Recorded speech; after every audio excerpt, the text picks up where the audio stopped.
Michael, any questions? Yes, we've actually got a lot of questions from the audience, so I'm going to take a little bit of liberty to combine a few similar questions into one, because I know we're not going to get through everything folks have asked. So the first one is really about keyword squatting. Keyword squatting can kind of show of positive scenarios, K-pop fans taking over the anti-Black hashtag, some of what happened to Proud Boys.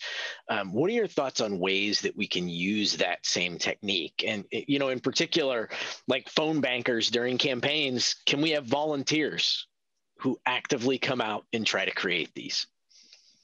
Yeah, I mean, I'm all for us thinking about the ways that the ecosystem to work in our favor. One thing I would say, though, is we need to think about these ethical boundaries, because I think it's very tempting. And I've been in these conversations, people are like, well, those guys are using those tactics. Surely we should just use the same ones. And I think actually there is a middle ground. I think if we have ethical guidelines about what about amplification works for us. So the TikTok teens, like, to me, there was a lot of conversation. Were they coordinated inauthentic behavior because they all went and bought tickets for the Trump rally and never turned up?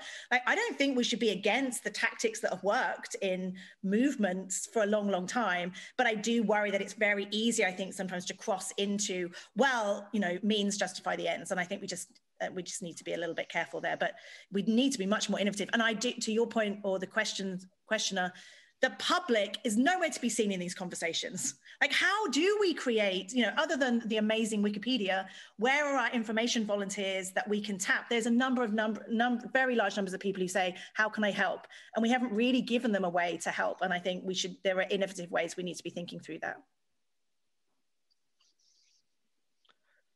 So the next question is really what's happening in the US could have happened in elections in other places around the world where platforms have a central role to propagate it.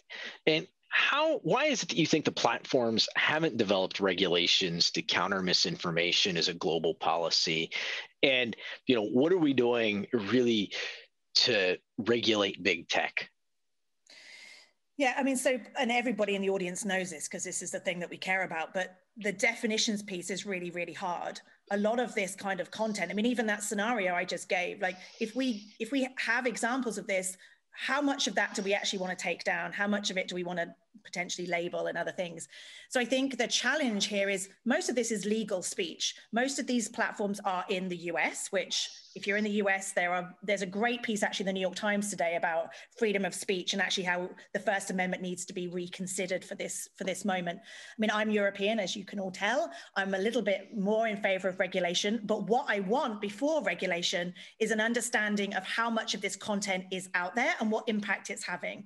So if I was a government, I would be auditing the platforms to say, when people search on these keywords, what do they get? And how does it differ depending on if they are a Black woman versus they are a white man? How does it differentiate between how much money they get, et cetera, et cetera? I mean, an auditing process of key themes and terms.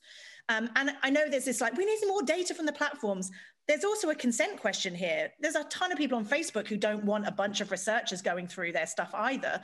But at aggregate, I want to know more. So if Facebook tells me that they've got a little information context under a news outlet, how many people click on that? What's the average amount of time that a 60-year-old man in the US spends on Facebook? I mean, I just know nothing at the aggregate level. So from a regulation perspective, we need that first so we can really understand the landscape. And then we can start having conversations as societies about all of this. Because I think going back to the atoms of content, we're focused on this piece of content in this moment. What we don't have is the longitudinal drip, drip, drip, drip, drip, drip, drip, which, to be fair, Mark Zuckerberg this week, when he changed his mind on Holocaust denialism, said, he was like, I wanted more speech to be the answer. But now, 2 years later, I see an uptick in anti-Semitic attacks, and I'm worried that a drip, drip, drip of anti-Semitism is leading to that. Well, let's have a conversation about that. So I think we shouldn't be regulating around content in real time. We need to understand what the long-term impacts of this kind of speech are. Because I've said this many times, but I worry that historians are going to look back and be like, wow, those guys really walked into a series of civil wars. And we can't be in that situation. We have to be on that problem now.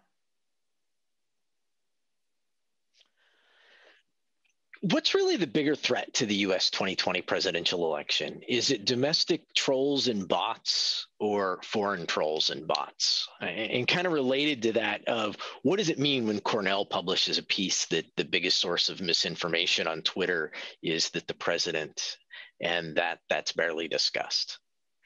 Yeah, I mean, I would say the biggest threat is domestic politicians. It's not domestic bots and trolls. It's, well, domestic campaigns. I think, yes, there is the threat of foreign interference, but there are a lot of people now looking for that. So there's a lot of, the intelligence community is looking. There's a lot of great organizations like Graphico or DFR Lab that are doing this all the time. They're looking for it. And we've already seen this election season, some of those campaigns that have been found early and taken down. So it's not that there isn't a threat, but I'm much more concerned about domestic actors pushing this kind of content. And I am really worried about how much of this stuff is being pushed by the campaigns themselves, and particularly one campaign. And that makes it much harder to know what to do with all of this. And I'd just say about the Cornell study is that I had a slight concern with that methodology, which was because Trump was mentioned in an article, it didn't necessarily mean that Trump was pushing it. So again, this stuff is hard to do, but I think the Harvard study around the mail-in ballot research is a real key aspect of this. Is the media amplifying tweets from the president or other content, and that's a real problem.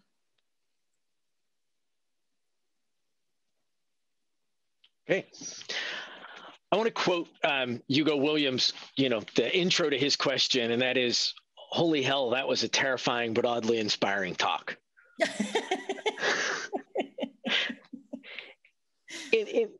Then he goes on, though, without the platforms being on board, are we ever going to move the dial? Can we do it without them? And I think related to this is, do you see technology on the horizon that can actually stop this? This is not a sexy answer, but ultimately the scale of this problem is so serious that we can't do this without the platforms. We can't do it without governments. We can't do it without educators. We can't do it without civil society. I know nobody really wants to hear that. I mean, ultimately, technology is reflecting back our divisions. And so the thing to say here is, if I was a foreign, well, I suppose I am a foreign country, and I was trying to bring down American democracy, right now I'd be sitting with my legs crossed up on the desk being like, don't really need to do anything because it turns out America's tearing itself apart from within. I mean, that ultimately, from a technological point of view, yes, we can have more detection systems. Yes, we can do more flagging. Yes, we can, create algorithms that slow this stuff down. But look at WhatsApp and SMS. They are not algorithmically driven. It is people creating content and sharing it. Like, we have to understand the role of humans in all of this. And ultimately, there are a relatively small number of disinformation actors, but all of us are misinformation conduits. And if we didn't share this stuff, we wouldn't have a problem. And so I just want to make sure that we bring the people into this conversation. And yes, the platforms are problematic, but the platforms are also great. Like, there's so much about them that frustrates me deeply, but they have also allowed voices to be heard that previously were ignored. People have been connected in ways during this pandemic, blah, blah, blah. But we need a nuanced understanding of how can the platforms move more firmly against speech that, whilst might be legal and not break guidelines now, what is it doing to society over a long period of time? And we have to take that very seriously.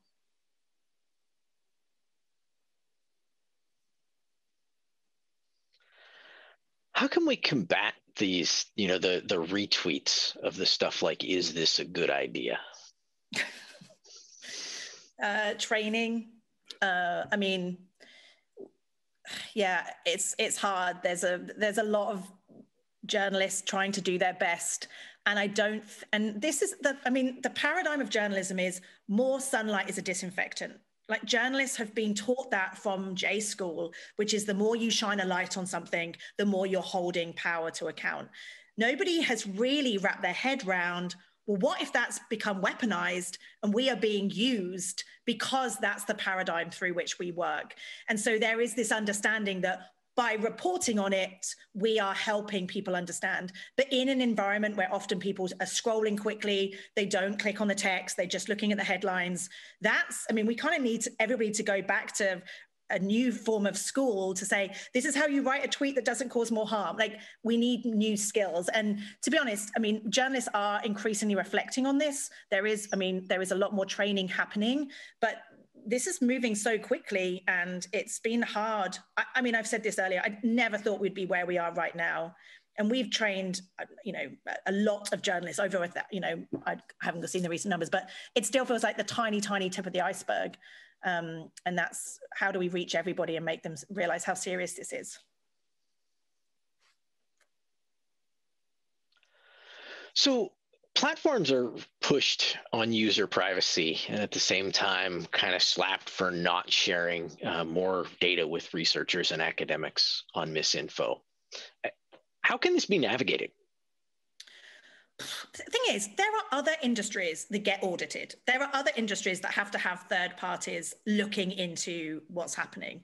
So I think this idea that Facebook downloads the world's biggest CSV file and hands it over to some researchers, that's not good for anybody. But the fact that we can't innovate around a new form of oversight that means, do we embed researchers that, I mean, whatever, it's not about NDAs or not, it's about what's the new form of a regulatory agency that does this kind of work, that doesn't, privacy is still absolutely paramount, but how do we think about aggregate data?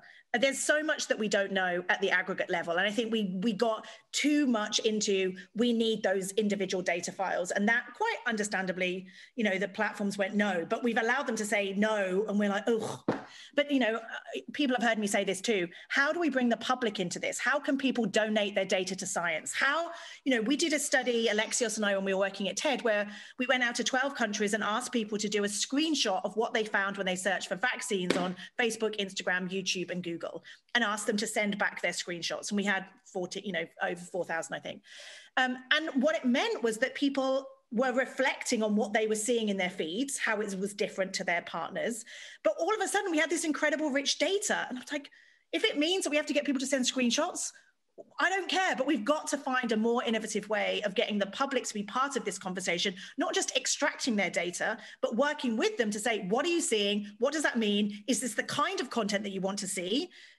I mean, we have to, as societies, have these conversations. Do we want a ton of not great content, but we'd rather that than have a more stricter definition of speech? It might be that Europe has different views to the US, but we're not even having those conversations. Like that scenario, give people 100 pieces of content. Like, what do you want to happen with that piece of content? Let's have those conversations, because we can't keep having these conversations without the public at the table, which is what's happening right now. And with that, I believe we are at time. So thank you very much for a great session. Thank you, Michael.